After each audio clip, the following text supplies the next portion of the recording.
Olá jovens, meu nome é Thiago, sejam bem-vindos ao canal Ciência Elétrica e nesse vídeo eu trago para vocês a solução da lista de exercícios da aula 114, que foi quando nós estudamos a aplicação do método das correntes nas malhas para a análise de circuitos de corrente alternada com fontes de tensão dependentes e independentes de tensão e decorrente.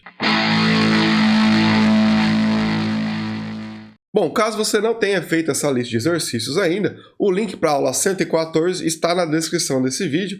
Lá você, além do conteúdo teórico, tem acesso então ao link na descrição daquele vídeo para fazer o download da lista de exercícios. Caso você já tenha feito, basta continuar. Exercício 1. Escreva as equações de malha para o circuito mostrado na figura 1. Determine a corrente no resistor 1. Fazendo a simplificação da representação desse circuito, utilizando a representação no modo de impedância, né?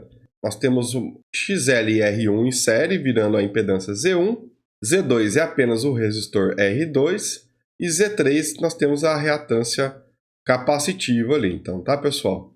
Então, tá na figura 1A a representação um pouco mais reduzida, com os valores das fontes de tensão mantidos ali na parte externa do circuito. Para facilitar, pessoal, eu estou colocando a forma retangular e também a polar ali para cada um dos valores das impedâncias e também dos fasores das tensões, tá? Aplicando o método lá, nós temos o estabelecimento, né, da corrente de cada uma das malhas. Lembrando, né, pessoal, que a corrente em Z1 é a corrente do resistor 1. Então, nós temos que encontrar a corrente de malha I1 para ter, então, a corrente solicitada no exercício. Bom, vamos começar aqui pela malha 1. Começamos ali do terra, né?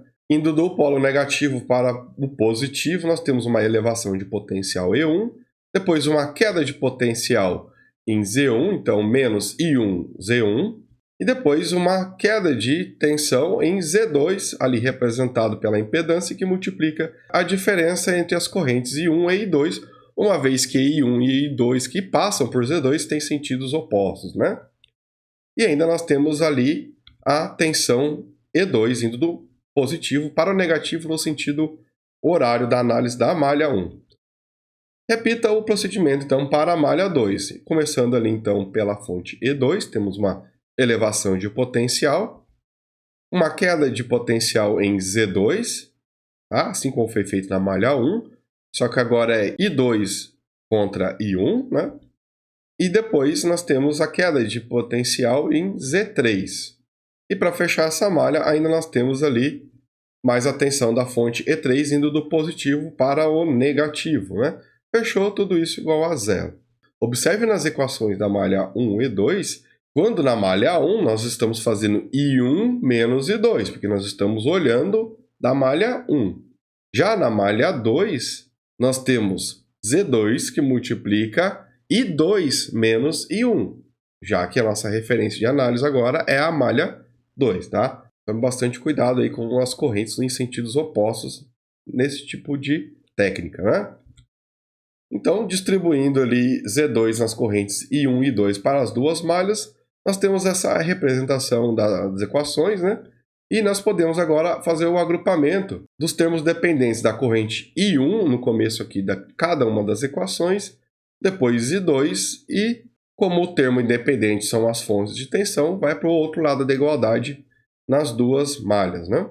Então, aplicando a regra de Cramer, né, pessoal, no denominador nós vamos pegar as impedâncias que estão associadas aos termos dependentes da corrente, correto? E no numerador, como nós queremos I1, nós vamos pegar e substituir a coluna de onde nós temos o termo dependente da corrente I1 pelos termos independentes, no caso ali, os valores das fontes de tensão, correto? Então, aplicando a regra de Cramer aí, pessoal, observe bem cada um desses passos para a gente obter a expressão final ali para a corrente I1. Uma vez obtida a expressão, pessoal, agora a gente vai atribuir os valores, né, das impedâncias e das fontes de tensão que estão ali representados nessa equação. Então, tem bastante passo aí, tem que tomar bastante cuidado quando vocês forem realizar os procedimentos aí. Observe com bastante atenção para as operações matemáticas com números complexos, né? Ficou um pouco apertado, mas eu quis deixar numa imagem só para que vocês possam acompanhar do início ao fim quando vocês estiverem tomando nota da resolução aí, né? E, por final, nós temos I1 igual a 3,73 amperes com um ângulo ali de 96,48 graus. Ou no formato retangular, menos 0,421 amperes mais J 3,71 amperes. Essa é então a corrente do resistor R1. Exercício 2. Escreva as equações de malha para o circuito visto na figura 2 e determine a corrente no indutor. Então, observe agora que nós temos uma fonte de corrente dependente da tensão Vs. E a tensão Vs é a tensão do resistor R1, ok? Então, vamos lá, pessoal.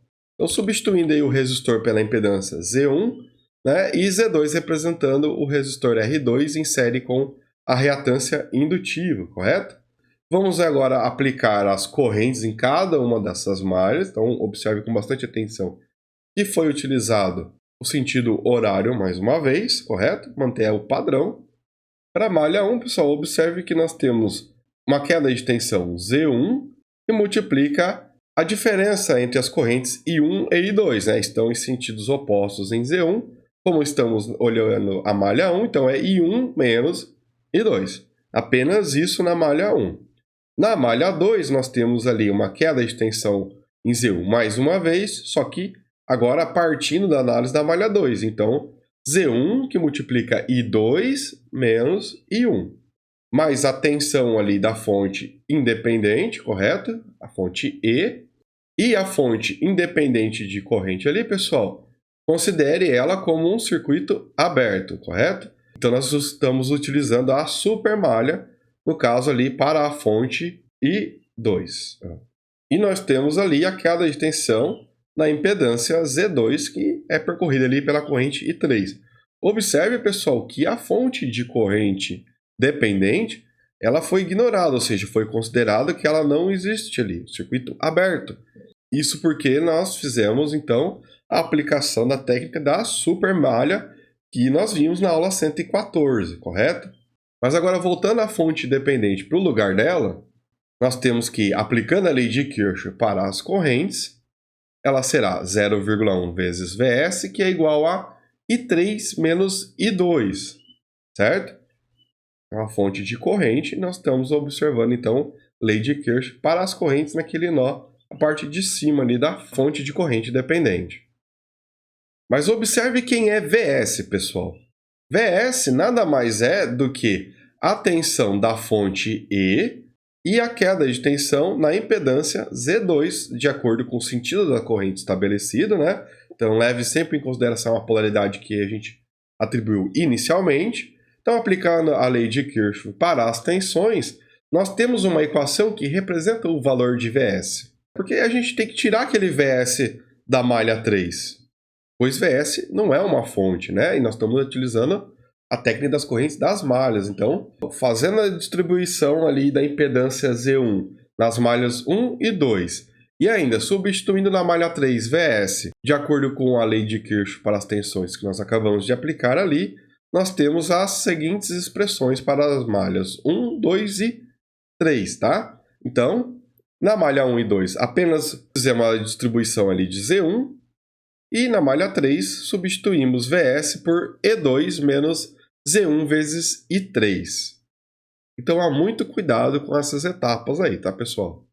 E agora, reorganizando as equações, pessoal, colocando os termos dependentes de corrente à esquerda da igualdade e os termos independentes à direita da igualdade, temos aí, então, as três equações para que a gente possa agora resolver o sistema de equações, correto?